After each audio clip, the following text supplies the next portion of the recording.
Okay, I'm back. Now in this video I will talk about slow charging.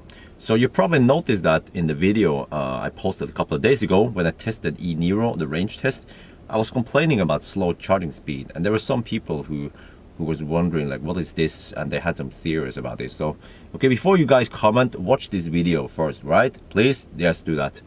So let me explain the whole thing behind the background story here. So I borrowed this e-Niro at Skottvedt, Drammen, and then over there is a car dealership. Yeah, there they had the car in the showroom, so it was like, inside temperature. I don't know how warm it was, but let's say about at least 20 degrees Celsius, and the car has been parked there overnight or in several days where they're preparing the car. So the battery should be 20 degrees Celsius at least when I picked up the car, right?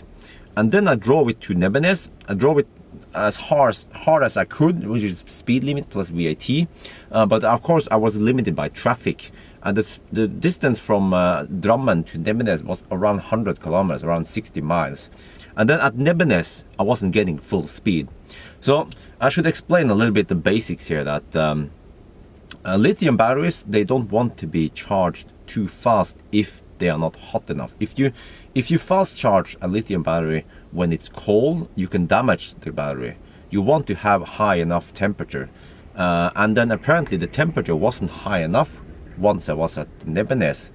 And then another thing you should know is that when you discharge a battery or when you charge a battery, so energy flowing into the battery or out, there will be some heat buildup, and the faster you discharge, meaning you hammer it, or the faster you charge it, that builds up more heat.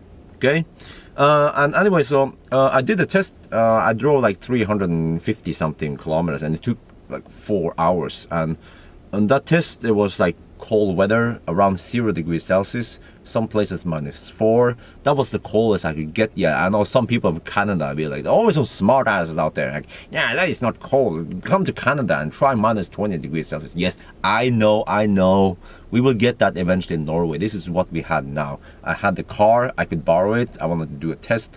And also in Norway and not many places, -20 is not that common, but around 0 is more common. So we hit, the bigger, like the bigger group here, let's say 90% of people living in cold climate. Yeah. But anyway, so when I was done with the test, I fast charged at Kløfta, and I was getting 44 kilowatts. So that is as expected. Like if you've been driving all day, then you should get good charging speed, opposed to when I started driving in the morning there, and then I came to Nebbenes and I wasn't getting full speed. Then you can't expect getting full speed after just 1 hour driving. It varies a lot. I mean, it depends on many factors, like how fast you can drive, about the ambient temperature, all that stuff. So anyway, after that start, I had about half an hour charging session, and then I went home. I live in Alnabru, and I stayed home for like half an hour. I had some food, talked to wifey, and it was like late in the evening, and I had to do this because I had the car for only 24 hours. And during that stay at home, I also let the car stay in the garage, which is about the same temperature as outside, and it was slow charging on 3.7 kilowatt. So that means that I wasn't fast charging during my parking, so the temperature probably dropped a little bit while I was stationary. And then around, what was this, at some 11 at night, I wanted to go to Nygårdskrysset to test out the 175 kilowatt fast charger. But the problem was that there's like this about 20 minutes drive there. I couldn't drive too fast because there was like some snowfall, right? And there's a huge congestion from Bad Lambertseter to Mortensrud, and I was stuck there for at least half an hour. I could almost walk faster, and the reason for that was that there were 4 semis stuck in that long uphill towards Mortensrud. They apparently didn't have good enough brakes, and they were stuck in the middle of the slope. And there were police there, and these truck drivers were putting on chains and stuff. So there were problems from I'm not going to say anything, but anyway, So why did I say this? Because it means that the car didn't have the opportunity to hammer it and keep the battery warm. Probably the opposite thing happened, was that the battery was cooling down because it was mostly inactive, just barely crawling it. So when I got to the fast charger at the Nygårdskrysset, I had 18% left, which is good enough. And then when I started charging, I was only getting 39 kilowatt. It should be 72 kilowatt. When I tried that fast charger in summer with Kona, I was getting 72 kilowatt. When I tried the fast charger in Korea with e-Niro, I was getting 72 kilowatt. And the fast charger can deliver enough. So the limitation here is not within the fast charger, it is within the car. So after a little while, the charging speed ramped up to 42 kilowatt. If that was due to low state of charge or low temperature, I don't know. But after 8 minutes, suddenly the charging speed went up to 57 kilowatt. I was like, oh, great, yes. So you already see a trend here that the battery was probably not warm enough. But because of the charging session, when you fast charge a battery, like I mentioned, you will build up some heat in the battery, and then when it reaches a certain threshold, the BMS will say, okay, we can allow higher temperature, it's safer. We can allow higher charging speed because it's safe for the battery to do so. But then suddenly after 10 minutes, the charging was stopped. I don't know why, probably charger being bugged. I know that ABB charger has been troublesome since they installed it, so Fortum is probably not too happy about it. But yeah, so I restarted the charging session, and then for the rest of the charging session, it was good. So when I restarted, I was getting 54 kilowatt, and then it slowly ramped up towards 59 kilowatt. And the reason for that is that e-Niro and Kona and some other cars will set like a limit based on number of amps. So let's say they set it to 100 amp, and then as you charge, the voltage in the pack will increase, and that's why you get this slow increase of charging speed until it reaches a threshold, and then it drops the number of amps, and then yeah, it goes like that. So after half an hour of charging on this session, at 58%, I suddenly got 70 kilowatt fast charging speed. I was like, ooh, finally, but only for 7 seconds. And the reason for that is because at 58%, that's the point where it's supposed to throttle, right? So I don't know, I mean, I drove hard as I could, but of course I was limited by traffic. So you know, if you have a Kona or e-Niro, you shouldn't expect more than around 55 kilowatt fast charging during winter, which is, you know, it's a bit weird. Like, so you can say that using an HPC, which is a high power charger, which is defined as, I think it's like, you know, faster than 50 kilowatt, is almost pointless, because if you fast charge at the regular 50 kilowatt fast charger, you will usually get 45 to 47, 48 kilowatt. But if you go to the HPC, you will get around 55 only. But in most cases, you have to pay a higher price per minute or per kilowatt hours or something. So it's almost pointless to use the HPC, you know, in winter. In summer it makes sense, but not in winter. And it shouldn't be like that, you know, it really shouldn't be like that. But okay, so let me continue explaining here. So the next day, I went to deliver the car, but during the night I charged it to 100% in the garage. Again, the garage is not heated, so it has the same ambient temperatures outside roughly. But before I delivered the car, I went to Kløfta, whatever, to measure the noise. So I knew as usual, I just drove it hard. I drove like I stole a car. And then I think I drove about 170 kilometers, and I didn't fast charge on the way. But back in Drammen, I tried fast charging session because I wanted to see how the charging speed was. And when I plugged in, I had 47%, and it was charging at 40 kilowatt, and that is a bit low because it should be around 45 kilowatt at that state of charge. And then a couple of minutes later, it went up to 43 kilowatts. So I was like, okay, it's getting better. And then at 54%, I was getting 47 kilowatt. And that sounds more like, you know, the maximum speed given all these conditions. And then at 60%, it dropped to 42 kilowatt, which is, again, a little bit weird because Kona and Niro should charge at maximum speed all the way to about 73%. That's when it should throttle. So why did it throttle so early? I'm not sure. It could be the charger. I've seen chargers not delivering enough amps, but you can't see it here. You can see it in the Tesla. It shows the number of amps and volts, but again, you can see a number of kilowatts. So it's a mystery. I don't know why. We don't know for sure if it's the car limiting it or the battery. I mean, so, or the charger. But again, for that charging session, it also tapers more or less like normal.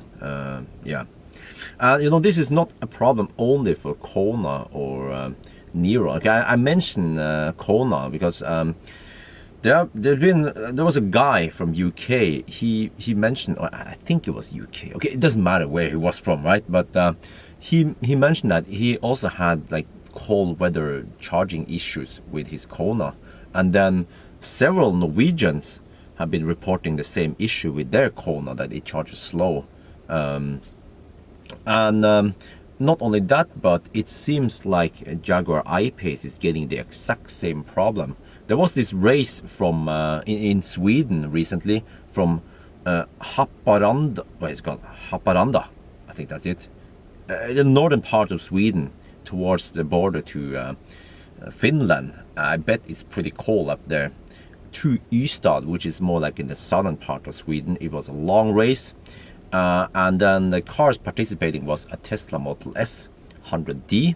It was a Kona 64 kilowatt hour full electric. It was a e-Niro 64 kilowatt hours and an I-Pace.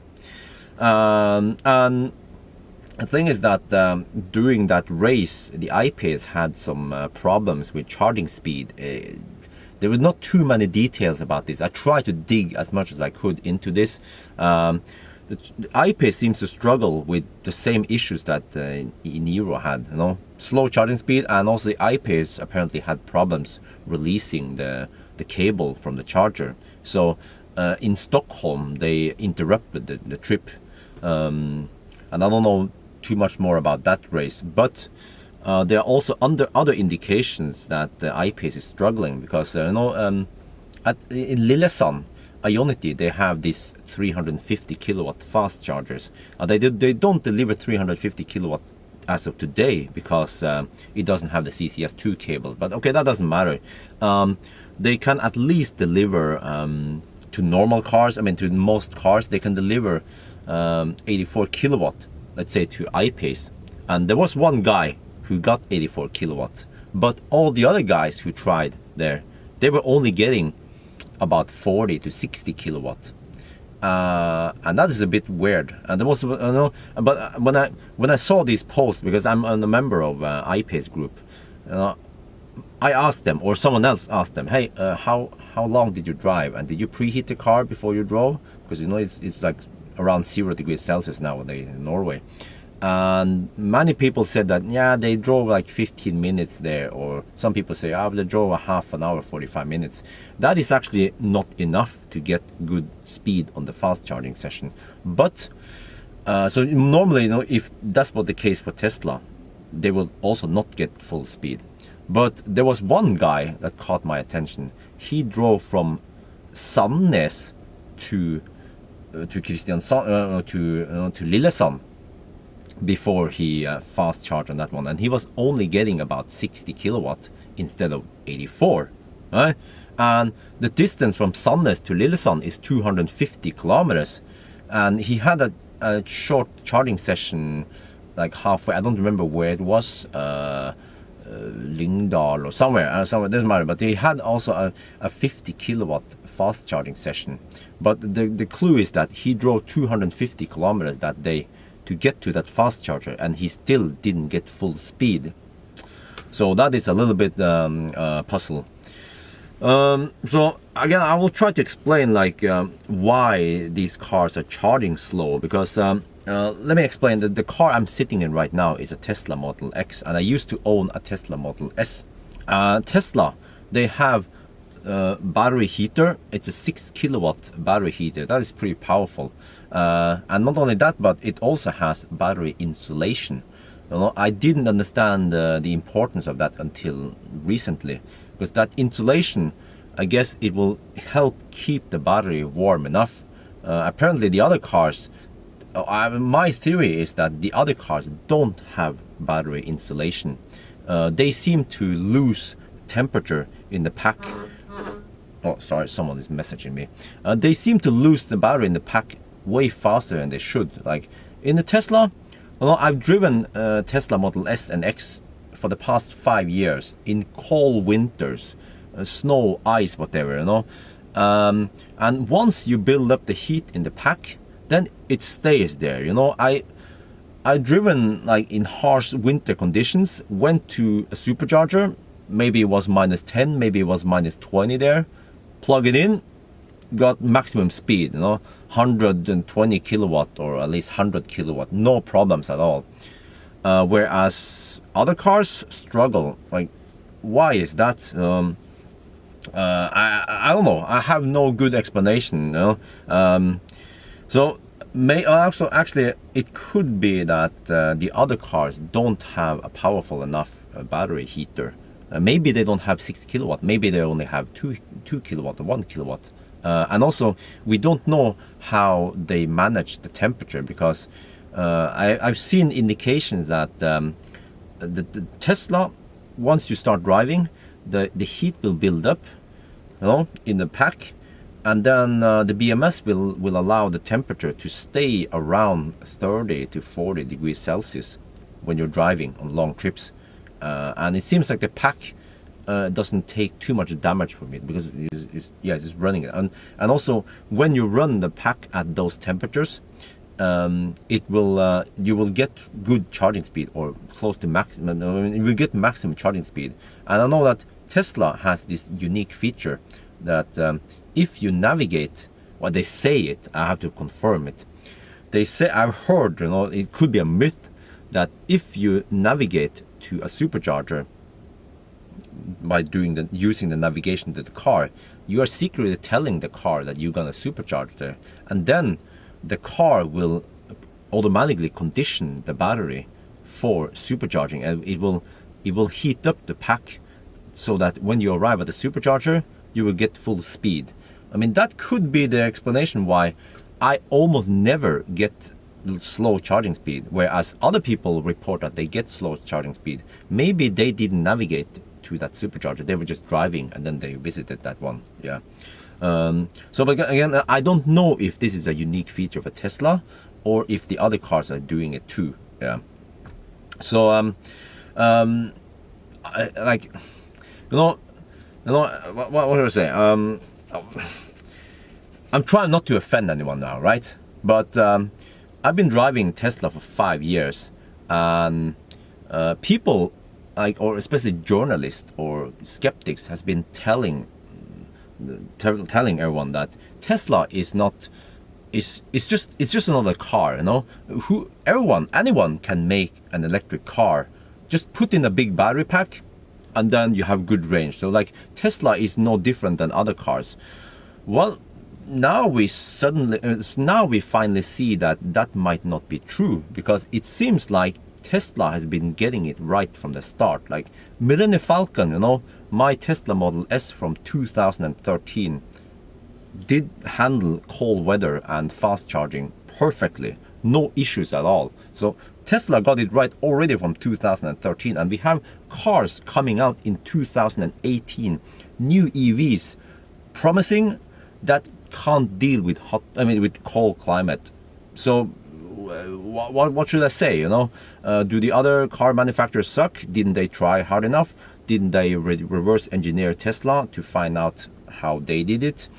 Didn't they test faster? I mean, apparently they tested I-Pace in really hot, cold climate in northern Sweden or whatever, but I don't think they tested fast charging, which is important because you're not going to only drive, you also have to charge the car. So yeah, that's my 2 cents about Tesla. So I'm not trying to make the other cars look bad. I'm just saying what it is. You guys might not like it, but the fact is that Tesla designed a damn good car from the start, and the other car manufacturers can't get it right even today. So yeah, I think I will just stop here. And the next thing I will do, maybe if you guys are up for it, is I can investigate in this I-Pace and Kona issue. And hopefully if I can get my hands on e-tron, I will also test that one. So yeah, like was it a coincidence that they let people test usually they let people test cars, like the new cars, in hot climate. Like they have e-tron in Namibia, and now they have some stuff in Abu Dhabi. Why don't they let people test the cars and charge the cars in cold climate where it counts for many people? We don't know. I'm not accusing it, just saying that many car manufacturers tend to put it down there south where it's nice and warm, nice temperature, good range. But for many people, cold weather performance is also very important. Yeah, so yeah, I think that's it for now. It's a long, detailed video, very technical. So I hope you guys enjoy this video. As always, thank you for watching, and talk to you later.